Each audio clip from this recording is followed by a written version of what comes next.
Welcome to the Unstoppable Leadership Spotlight, influential leaders and their game-changing insights. I'm Jaclyn, CEO and founder of Leap to Your Success. That's leaptoyoursuccess.com. We help entrepreneurs, leaders, and CEOs grow their business, become unstoppable high achievers in their careers and life, gaining that 1% edge.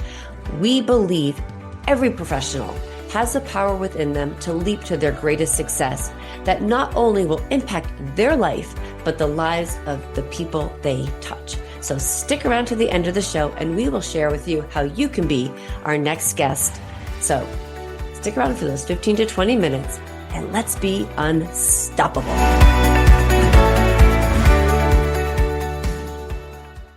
Welcome, everybody, and welcome to the Unstoppable Leadership Spotlight podcast, where we hear from influential leaders and their game-changing insights. I am Jaclyn, your host, and today I want to welcome our amazing guest, Pamela Zimmer, my friend. I love her. Anyway, a little bit of a background on Pamela. There's a lot to hear. She, first and foremost, is a best-selling author. She's just amazing. She's been featured on countless radio shows, TVs, podcasts, blogs, virtual summits. She is a professional architect and she turned stay-at-home mom. She is an amazing thought leader and she is also known as the self-care concierge. She teaches professionals how to take care of themselves on every level, not just physical, mental, emotional, spiritual, so they can do what they were put on the earth to do. So with a leap of faith, she quit her career of 13 years, which she did not anticipate was the 6-year struggle she would face battling severe postpartum depression, which many of us women totally understand. But out of her pain, a lot of times, as we all know, out of her pain came her purpose and the lesson about self-care. So now she mentors women. She has helped people with self-care, helping them feel great about themselves. Welcome, Pamela, and my dear friend, love you.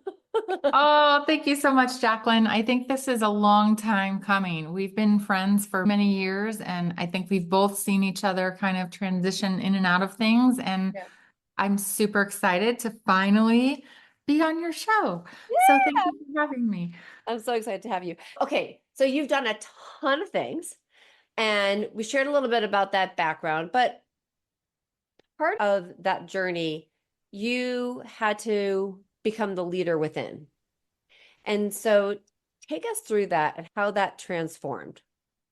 Yeah, so I'm going to take us all the way back to when I became a stay-at-home mom. Even probably before that. So growing up, I always wanted to have a career like my dad and also be the amazing, perfect, wonderful stay-at-home mom like my mom was.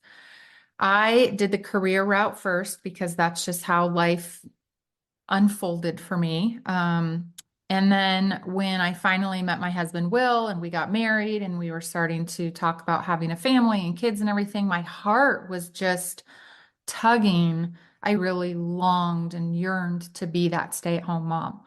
So when I finally got that opportunity, it was not after our first son, Zachary, was born in 2007, and I had to go back to work because it was right smack in the middle of the recession. My husband was out of work and my name was on the door because I owned my own architecture firm, which I was grateful for. But I just had lost my passion for it. I lost that zeal. It wasn't really in my heart anymore. I really just wanted to be home with my baby. So when we were pregnant with number 2, I was able to create my exit plan. We actually closed our company down and my business partner went off to his dream job. So it was great timing. My husband had gotten a job by that time. So it was, again, great timing. I got to be this stay-at-home mom and then smack diagnosed with postpartum depression. And then we realized that I had had it all the way back from when Zachary was born almost 3 years prior and just didn't know. So that was a huge world upside down. The one thing that it did do for me was it gave me an answer to what was wrong with me.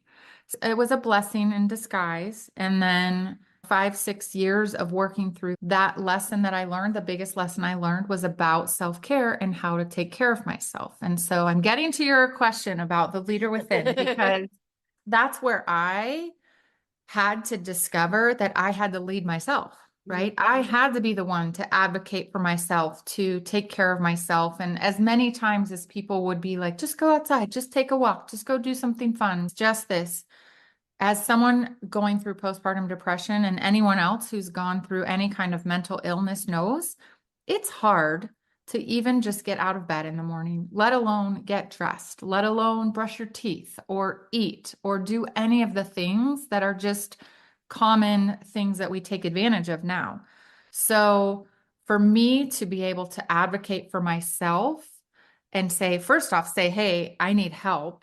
There's something wrong with me. I need help. That was huge. That was probably the hardest phone call I ever made, was to my doctor, asking for help. And asking for help does not make someone weak. It is one of the strongest, bravest things that anyone could do in their entire life. So full stop there. But I had to work through all of the guilt, all of the shame, all of the thoughts in my head saying, oh, I'm not worthy and I'm not good enough, to say, nope, I deserve to take care of myself, because if I want to be the mom that I want to be, I have to be the full version of myself. And so for me, that was the beginning of this leader from within journey, is really discovering, and I'm giving myself chills now as I'm telling you. It really was discovering that I get to stand up for myself, and Yeah. I get to do the things that I need to do in order to be that person that I want to be. And such a beautiful story. And and I would say for any listeners out there, there's a couple of key things that I want to make sure that we like reiterate. And that is leading yourself, right? Number one, I've talked about being the CEO of yourself, being the CEO of you. It's finding that leader within you, because you're the one that runs your life. And being able to pull that out is so important. And if you need to take steps to figure that out. But the other thing is that no matter where you are in your leadership journey, to be the best leader, you might need to ask for help, Mhm. or remember for your team members and partners to remind them, hey, this is not a one hit wonder, one show, one person. If you need help, ask. Yes. It's the team of Yes. that, whether you're talking about it from the standpoint of corporate or being at home. It takes a tribe. It takes a village, right? It takes a village. It takes a tribe. We can't get to where we want. We can only go so far on our own. Right. And then we need people to pull us up, push us up, to have us reach down and bring them up with us. We need people to get to the top. You think about a team, there's multiple people, and you think about everyone has a purpose, and it might not be the most glamorous job, but what you're doing for the team overall might be the one thing that is the missing link to get everyone up to the top and to succeed into that next level. So absolutely ask for help. And I'm still working on that, Jaclyn. Like I'm still, okay, no, it's okay. I can ask for someone else to do this for me. I can delegate. I can ask for help at home. I can release some control. Yeah. So now, like, fast forward, you have been super successful in network marketing and you have a team. Mhm. And tell me, what about your experiences have helped you be a great leader to your team? I think that the thing that makes me a great leader is I never feel like I know everything. I am always looking at where I was when they were starting. Or look comparing myself to where I was way back when. And I've not been in it very many years, 4.5, for a little over 4 years in this company, and a year before in the prior company that was not a great experience for me, but I gave it a shot and I was ready to quit because I didn't have a good leader. And then I'm very thankful that I stuck it out with this company because it's a great company and I've learned a lot. But mainly what I believe makes me a great leader is I'm real, I'm authentic. I don't sugarcoat things. I'm encouraging, and I remind them that, hey, I was once where you are. I was once clueless and didn't know a thing and had no after no. In fact, even on my team training this morning, we had a whole discussion about what do you do when you keep getting no's and you keep going through it. So, just knowing that I'm not above them. I could have someone on my team that has far more experience in the industry than me, that surpasses me in the comp plan and rank and all this stuff. And I'm going to cheer for them the loudest, Jaclyn, because it's not about me. I'm only a good leader because I have a team that follows me. And I think that's something to be said about leaders too, is do you have people following you? It's hard to be a leader when no one's there. So the proof is in the pudding. Right. When you have people showing up for your calls, leading their teams, it's because you're doing something right. And I don't, and this sounds awkward even for me to say, I don't want to pat my ego or anything, but just I'm there. I'm there on their level and I'm encouraging them. And every little win counts. Every little hiccup is something that we can get over. There's a solution to every problem. I stay positive, and I think that's important too, is just maintaining that, hey, not everything is going to work out every day, but remember your why. Remember why you started. And again, just reiterating, like, I remember what it was like to be them, and I don't ever put myself above them. I think that's it's so important. I had a guest on the other actually earlier today, and we were talking actually about the idea of boots on the ground, right? And that you're there doing the exact same Yeah. thing that your team members are doing, and you're right there with them. You've got your sleeves rolled up, and you're leading from within, from as opposed to leading from above. And that's a huge part of that is it's huge to create that atmosphere of people working together, Mhm. which is so important. I never ask them to do anything that I wouldn't do or am not already doing. Yep. Hmm. And that's so important. And them seeing that too, Hmm. because you could say it, but seeing it Right. is a That's whole, different. right. It's a Yeah. whole, oh, she just said that on that call. Oh, but she's now going out in there and doing that, Right. right? You Yeah. know, Oh, I can see on her app, she actually did do her follow-ups. Oh, she is presenting. Oh, she did show up to that Zoom. Yeah. Hmm. so when you're thinking about obviously leadership, how do you find yourself balancing or leveraging your strengths with learning from any weaknesses that you have in leadership? Okay. I think that's an everyday practice. Let's just be honest. It's everyday practice depending on what the schedule of my family is. The team call, all of this. We have new kittens and you'll see them pop across Oh, the screen. So I'm managing, balancing that. I think it's just knowing every day, what do I have to get done today? What's important today, and I put all the big things in. You see that analogy all the time. You have the jar and you have the big rocks, and then you fill it with the medium rocks and then the pebbles in the water. You have to do that. We have to do that. And for me, the big rocks are myself, which sometimes end up being a pebble that I put in at the end, unfortunately, because I'm still learning that lesson about self-care, which is why I teach it, because I need to learn it the most. But for me, the big rocks are my family, my kids. It's why I do this industry in particular, and it's why I became an entrepreneur so that I can be there for them. And the big rocks are what keeps the balance. Because if you don't have those big rocks, if I don't have my family first, then I'm going to be out of balance. And I know teaching, being someone that teaches about self care, there's 4 areas of self care: physical, mental, emotional, and spiritual. We have to take care of all of those areas. yeah. And in the same way, there's my self care, there's my family self care, there's my spiritual self care, there's social self care, there's everyone has a little piece of the pie, but remembering that I have to fill myself up first, or I can't be the leader I want to be. I can't be the mom I want to be. I can't be the wife I want to be, the friend I want to be. And bottom line, that's what balance comes down to is you got to figure out what's important to you. And everyone's priorities are different. And everyone's stage in life is different too.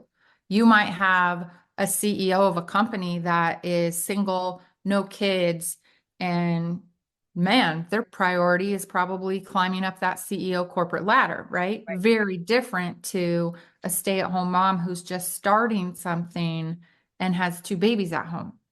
So you got to give yourself grace. You got to understand that those priorities will shift and change. And I know people say, "Oh, there's no such thing as life balance." And my response to that is balance doesn't have to be equal. That is a huge thing. So, key thing, balance. I think what you just said is so important. Balance does not have to be equal. The scale Mhm. doesn't have to be sitting right here. Because Sometimes, it's more than there's more than two things on this scale. There's yeah, 10 things. So you got to do the math formula. right. And the other key thing that you said, I think, is really important. And I share this. We've all seen the with the rocks in the jar, and then you can fill it up. And what there's always things that can go around it that might move things around too. But I always say, what has to be done? So what do you have to do? What can you delay?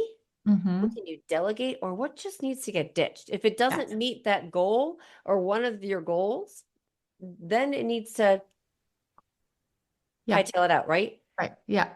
It doesn't go in the jar. It doesn't make it in there. Doesn't Right. make it part, doesn't make part of the plan. Right. Exactly. Exactly. Yeah. Yeah. So yeah, so that balance. So as you're on this journey, because it is a journey, what do Hmm. you think is the single most game-changing insight you discovered in your career? And how do you think it impacts your leadership style? Oh, I think for me, it's when I've had a few big moments in my life, personally and within my immediate family. Probably one of the most recent ones was back in 2021. My husband was in the hospital. We all know what was happening in 2020 to those years following. He was in the hospital. He almost died. He spent 34 days in ICU, 2 weeks on a ventilator, and he walked out of there. He is a living miracle. And to this day is 100% healthy. So that's a whole other podcast that we can have Yeah. another time. Yeah, But it was a reminder that life is short, life is precious. You have no idea how long you have.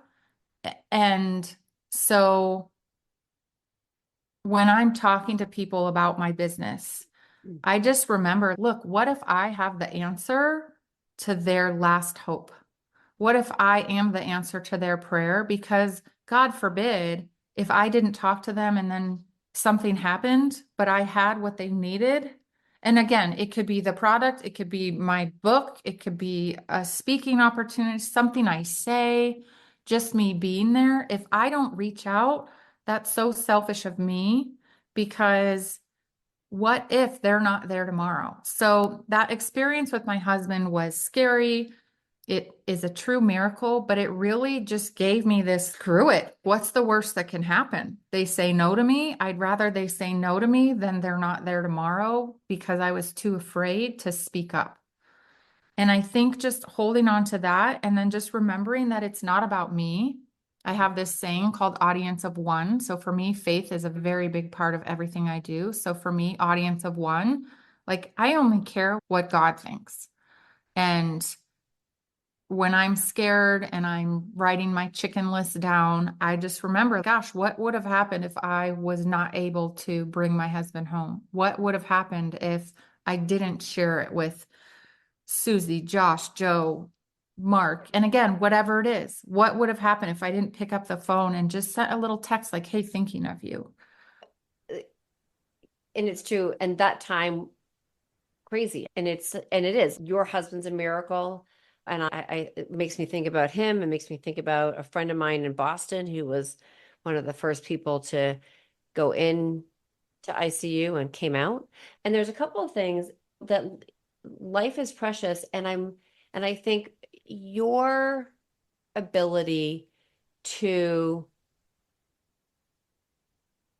share that and have empathy for other people as you're talking to them and letting them know that life is precious, that it makes like being the leader, it's not, again, it comes back to making it about them and how their life can be better. Absolutely. It's never about me. Nothing is ever about me. It's always about the other person.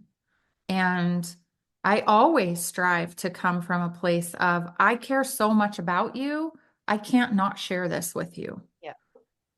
And this actually goes to my next question because it's emotional intelligence plays such a huge part in leadership. And so it obviously has a huge influence on how you lead your teams. So talk about almost like the balance of having a team where you're leading with emotional intelligence and having the team not. Because I know you Yes. probably have experienced that before and now, Right. right? Yes. Yeah. Yes. Like I think it does come down to, can I see myself in someone else's shoes and understand where they're at and have empathy and have grace? And also on the flip side, come from a place of that as well. When my team isn't succeeding, when they think that they failed, when they're not hitting their goals, when they got the no, remembering that, hey, you can give yourself grace too and just pick yourself back up and move forward. It doesn't define you. Right. Our the no's that we get aren't personal. And that's really hard. And again, that's the exact conversation we had this morning. Like all of these no's, they're not personal against me. Maybe one in 1,000, right? Someone just doesn't like me, which I just can't fathom. But it's, It's never that. And by the way, I will share with you, I have a no sheet. yeah. And the challenge that I put out to my team today was who can get the most no's this week? Yeah. And not in a place of just calling people because you know that they'll say no to you, but the genuine connection. Let's connect with people first. And I think having a team that understands that's what you have to do in any industry. People buy from people they know and trust. You don't develop those three things from cold calling someone, from spamming them in their messenger inbox, from mailing them a flyer, from grabbing them at some event when they walk by. They have no idea who you are. And so, working with people who understand that it takes time and effort to put in a relationship, it's huge and it's fun. And we laugh and we get to say, oh my gosh, I reached out to so and I hadn't talked to her in 2 years and you wouldn't believe what they're doing. And now we're going to collaborate on this. And it's exciting. And Yeah. I Yeah. hope that answered your question. Yeah. I don't No, know. no.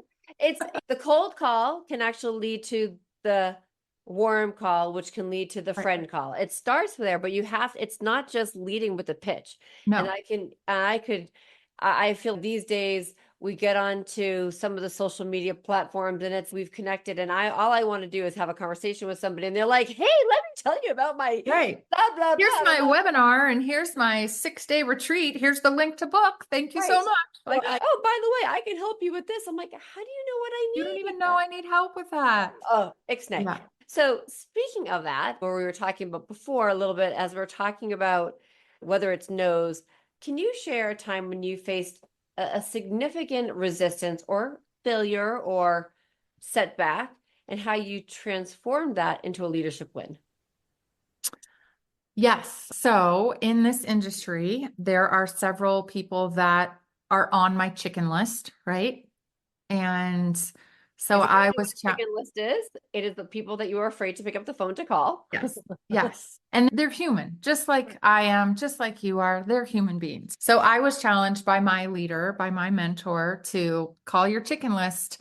Okay. So I did, and it ended up being a really great conversation. And then, as I was expecting, okay, this is actually going really well. So there's a lesson there. Never be afraid to pick up the phone and call your chicken list. But as I was going through the process and doing all the things in the funnel that I was taught to do, and it was earlier on in my leadership career, I was doing all the right things. And then all of a sudden it went south. And I'm like, what's going on now? Now they're trying to pitch me and now this and this. And it got totally flipped upside down to now I had to block this person because it literally was like 4 times a week and they're pitching me and doing all the stuff that I swore I would never do to them. They're doing back to me. So, one of the lessons is okay, one, don't get your hopes up until the money's in the bank, they've signed on the line, all of that stuff, but also be more authentic. And that was the biggest lesson is I did what, and it's not my current mentor or sponsor now, but I did what I was told to do, the script, Right. the say this, the do this, send that, the follow up with this. And I did it step by step, but it wasn't me. It was not me. It wasn't coming from my heart. I was just going through the checklist. And it worked to a degree, and then it got flipped right back on me. So, my lesson and what I coach my team to do is here is a guideline. Here is what I've done. Here is what I have said. But you must take that and make it your own. You must take something, whether it's a post, whether it's an introduction phone call, whether it's a follow-up message, whatever it is, you must make it your own so that if you're in front of someone having a conversation and I'm not there and your notes aren't there and your script isn't there, you're not like, oh my gosh, I don't know what to say to you. And it's coming from here, it comes from your heart. It You get to has to know it. come from your heart and you have to be authentically you. There are countless different ways to lead and have a conversation and share ideas. But if you know what it is that you want to get across, if you know the 3 things that are important to you that you want this person to understand, if you know what the intention is behind your conversation, then it doesn't matter what the Right. words are. It just has to come from here. Yeah, it's so true. And that's it. And I like how it's your resistance or calling your chicken list and how that turned out, and then realizing what somebody else was doing.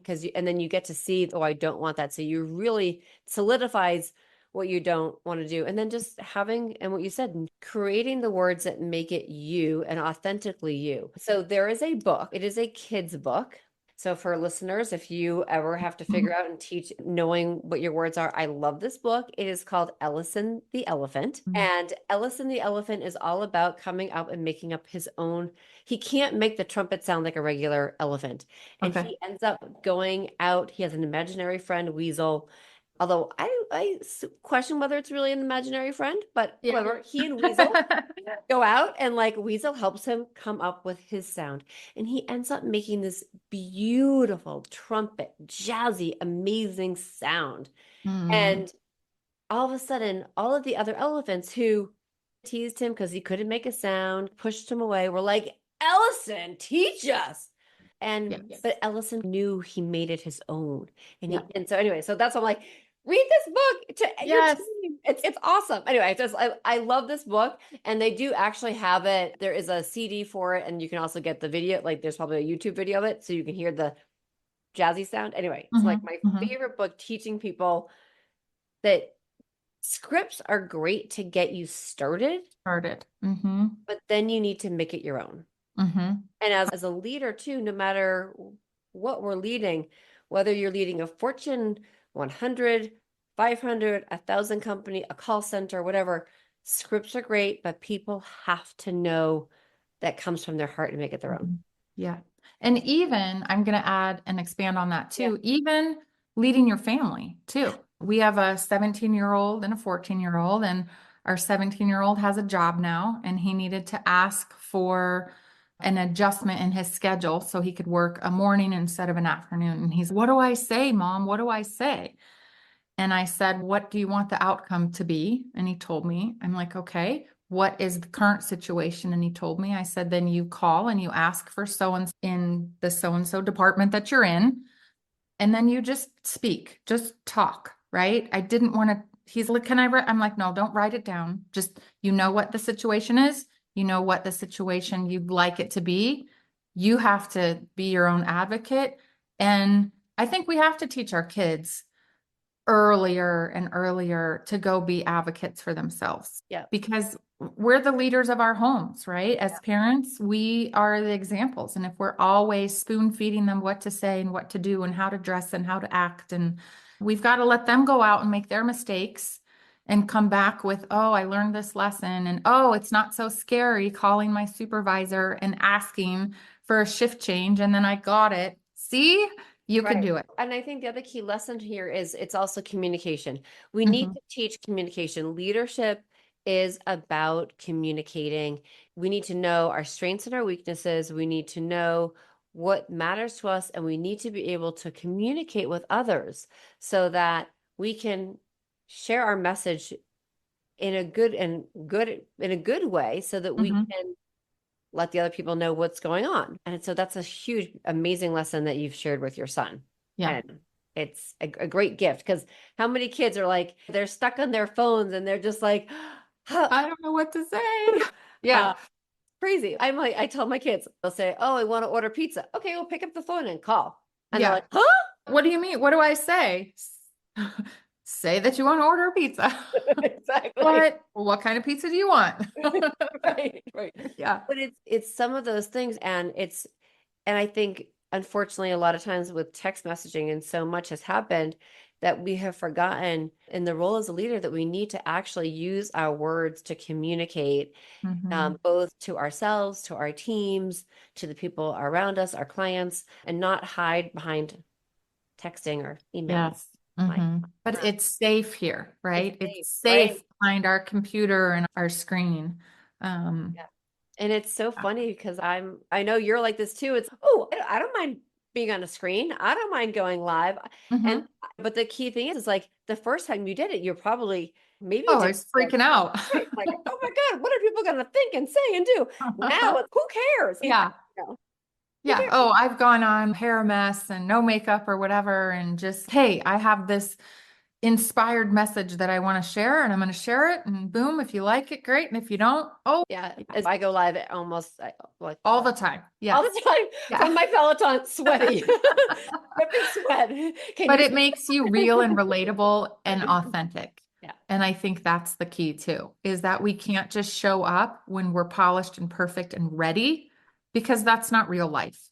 no, Real life is never ready every minute of the day. yeah, Real life is ready like 1% of the time. And it's the other 99% of the time how we show up in between that readiness that I think gives us that relatability and that trust and that, wow, she's someone that's real and I want to follow her. yeah. And what you just said, I think, is so important, Pamela. Like showing up in the moments, not 100% quaff. So if you're leading a team in a company, your team needs to know that you are a real person. They Mm-hmm. need to see the good, the bad, and the ugly, and how you handle it. And it's again leading by example. So Mm-hmm. that's incredible. So here's you have been growing this team. And so if you're talking to an emerging leader to help them accelerate their growth and impact, what advice would you share? I would share that they get to choose what's important to them. What's the glue that everyone on their team is going to share? Who are they attracting? Yeah. So for me, I'm very clear that I attract faith-based entrepreneurs, people that don't want to work a 9 to 5, or maybe they're trying to get out of their 9 to 5, people that are very health and wellness is very important to them, natural health and wellness, and they have a strong faith or they're open to growing their faith. And those are three big tenets for me of the people that I am attracting. So for an emerging leader, I would just say, who do you want to attract? Who do you want to work with? Who do you want to go on vacations with? Who do you want to invite into your home? Who do you want to go to Sunday dinner with? Who do you want to spend life with? Not to say that you will, but who can you see yourself surrounded by that gives you that warm, fuzzy feeling? And go put that out there and go ask for those people to come find you. Yeah, that's great. We've shared this, like your vibe attracts your tribe, and that's Mhm. want. And so that's really key. Okay. So what aspect, as you shared a little bit, it's like an area that you're growing, you're still working on, but in leadership, what are you working on and how are you challenging yourself to grow in that area? Okay, this is a good one. I am working on not being so nice all the time. I have I a can moment be about I that. can be kind. I can always come from a place of love and grace and compassion. But I sometimes I'm just too nice. I'm like, oh, that's okay, Jaclyn. You didn't do what you said you were gonna do. It's okay. You have a lot going on in your life right now, and it's okay. Like, just give yourself grace instead of I'm holding you accountable. You didn't do what you said you were gonna do. What are you gonna do now? What are you gonna do that's different? Instead of just being that not tough leader, but more tough love in a way that people will receive it. Because I've been on the other end of that too, where it's, oh my gosh, this is like extreme military tough love. And I just am not ready to receive that yet. But just holding people accountable and not being so nice. And even when it comes to talking to prospects or potential clients, if they are telling me that they have this problem and they've been suffering with this problem for so long and they're ready to do something about their problem, but they're not ready yet. Oh, okay. Instead of how long are you going to still be with that problem? All of those kinds of things. So in all of my vulnerability, am working on not being as nice. So I might switch that around for you being the coach. How would it Please, be? yes, please. So, because you're being nice, I think the question is what questions can you ask to help Yeah, people yeah. realize where they are? So it's the questions. Like you were thinking it's oh, I'm like, they've got this problem. It's, okay, so what is it going to take for you to want to actually make that fix or Right. change? Or what's your breaking point? Mm-hmm, mm-hmm, Or your team member. So you said you're going to do it. What stopped you? mm-hmm, Do you want to keep going or do you want to keep stopping? mm-hmm. Or do you need to change it? Right. Do you What need do to you adjust need? Right. what you said that you wanted? Yeah. I love the analogy of MMA, right? What do we have to measure? What do we have to monitor? And what do we need to adjust Mm-hmm. to make that change? Yeah. Yeah. Um, So, and I will clarify, like I will always come from a place of love. I will always be kind. yep. I'm never going to be mean or anything like that. I am working on my Yep. questions. You're working on the questions, right, which is I'm awesome. working on holding you accountable. Yeah. But you know what? But again, and that makes a great leader because knowing that you do have things to work on, we Yeah. are all works in progress. Oh, all of us. Yeah. Right? None of us are perfect and none of us have ever arrived. Like we will always be on our way. Yeah. We will always be on the journey. It is a practice, not a destination. There's always something to work on. And I think a great leader recognizes that too. Having that beginner's mind that, oh, I'm not perfect. And there are some things that I need to work on. And I'm willing for someone else to point it out for me Yeah. and offer up that coaching. Yeah. Yeah. No, it's so important. And what you said too, it's so important. We never can just say we've arrived. And if we do that and I can be the first one to say this because I've been there where oh, I hit this great goal. I've arrived. And then it was now what? Yeah. Yeah. Oh, It's okay. like the downer after you've had this huge high, Yep. right? It's the crash after. I used to experience that after my retreats or the first time I published a book. It was like, oh my gosh, it was this huge high. And then a couple days later, I just was like, now what? And now I don't have a purpose anymore. What am I doing now with my life? And I had to figure this stuff out. And then I had to give myself time to say, okay, well, what's next? Yeah. Like, what's the next thing? What's And I think always having that next thing, like, yeah, I have this goal. And then once I hit that goal, I'm going to go for this one and kind of always having it next. My husband has this great thing. It's not even really an analogy, but that he gets really depressed if he doesn't have a vacation planned, which I can appreciate that. And so a lot of times when we're on our vacation, like we already know when the next one is, even if it's 6 months away, we know when the next one is. And we went to Dubai this last November with my company. I earned a trip. And on the way home, he was just so down. And he said, we don't have another big trip planned. I'm like, let's do something about that for one. Right. But it's true. It's like you have this high, and it's the same. Like I've seen that in clients before Yep. where they've reached their, oh my gosh, this is the pinnacle goal. They didn't think that they could surmount it, their Mount Everest. And now what? And now what? Yeah, creating that vision and having something else to look forward to is so Mhm. important. Pamela, I could talk to you for hours and hours. This has been absolutely amazing. Please share with all of our listeners where people can find you. And if they want to reach out to you, get your insight and more wisdom from you, how do they reach you? Yeah, I'm all over social media. So Facebook, Instagram, LinkedIn, YouTube. I'm not on Twitter anymore. Formerly Twitter, X, formerly X. Twitter. Yeah. But my website, yourselfcareconcierge.com, has links to everything. So you can go there and disperse where you want to be. And obviously, they can find me through you as well. Yeah, right. Awesome. And we'll put all the links, of course, in the show notes Yeah. too. So thank you so much for being a guest. And listeners, thank you so much for tuning in to the Unstoppable Leadership Spotlight podcast. Game-changing insights from amazing leaders like Pamela. So thank you so much. Thank you, Jaclyn. It's been fun and such a pleasure. Thank you.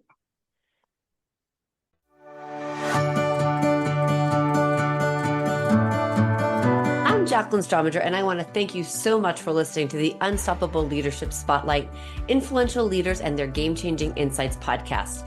If you are a successful CEO, entrepreneur, or leader in your industry, and you have insights you would like to share, we want you to be a guest on this program. So please visit go.leaptoyoursuccess.com/podcast.